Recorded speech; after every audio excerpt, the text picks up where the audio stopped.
My name is Catherine Farsi, and this is my health promotion project for population health in Mrs. Lowe's class. These are my 3 audience members. And the first thing I'm going to do is pass out my educational flyers to my audience members.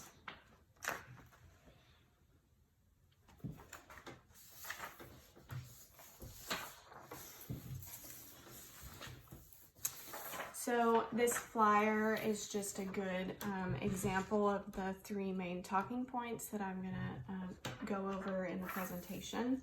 And they can take these home if they need to review anything that I've talked about.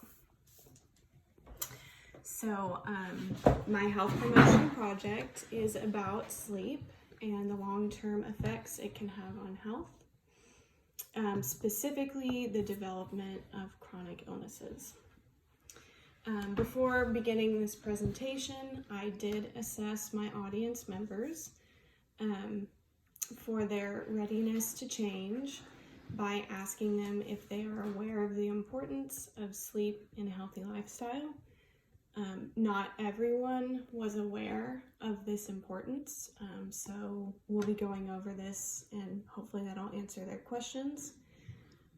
Based on their responses, I have found them to be in the contemplation stage in which they have begun thinking about making a change and will examine the pros and cons of doing so.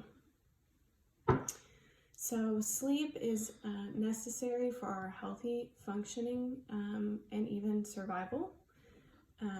Scientists and clinicians through studies have identified significant relationships between sleep and our health.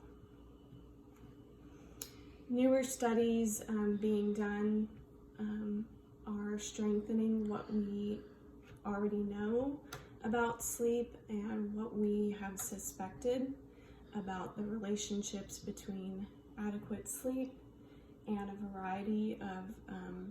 wide variety of disorders.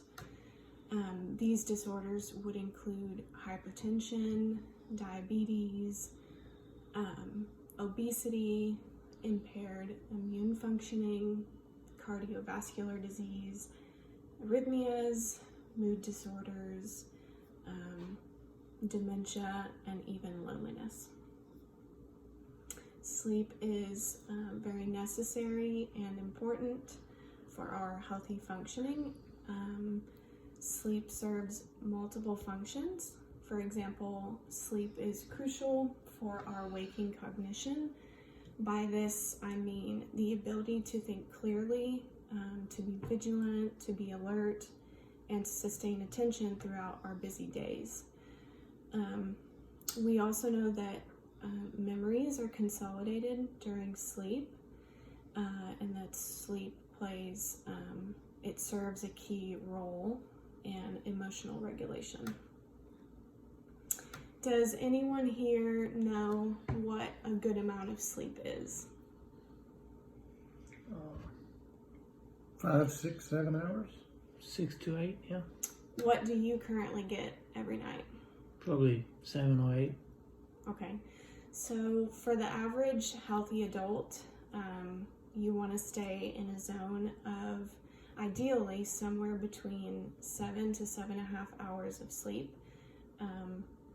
Anywhere below that, so if you're getting 5 or 6 hours of sleep at night, you'll begin to be at risk for the development of those chronic illnesses that I talked about earlier.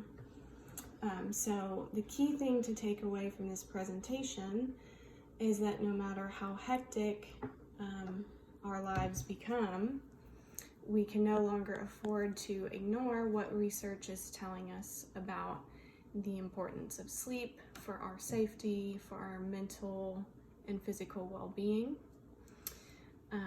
So if anybody has any questions, we can talk about it. But now I'm going to distribute our feedback response forms. And I'll give the audience members each a chance to fill this out and ask some questions if needed afterwards. Thank you. I would like to thank my audience members for participating in this, and that concludes my health promotion project.